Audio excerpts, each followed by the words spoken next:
Mutane na assalamu alaikum warahmatullahi ta'ala wa barakatuhu na mutane na maza da mata da fatan kowa yana cikin ƙoshin lafiya.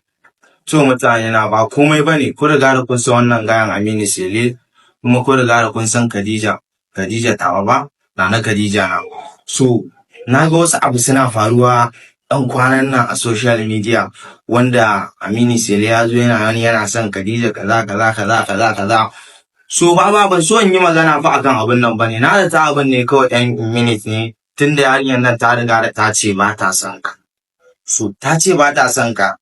Aminu Sele sai ka yi hakuri. Baka san yadda muke da Khadija ba. Baka san ya nake da Khadija ba. Da ka zo ka ce kana son Khadija ta yi bidiyo ta ce ba ta son ka shikenan Aminu Sele sai ka dawo bakin ka kai shiru. Kuma Khadija ta fito ta ce ma tana da wanda take so. To har ga Allah kuma so mutane suna ɗaukar irin kamar soyayya da muke a bidiyo da ni da Khadija. Soyayya ce kawai irin comedy ana yin ta, no ba soyayya bace ta comedy. Ban so ku san wannan abun ba amma yau dai gashi wannan abun ya fito.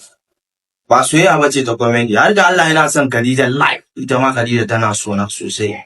In soyayya comedy ne abin da muke ba zai yiwu ba. Saboda wani abun kai da ka gani ka san kawai live soyayyar gaske ce.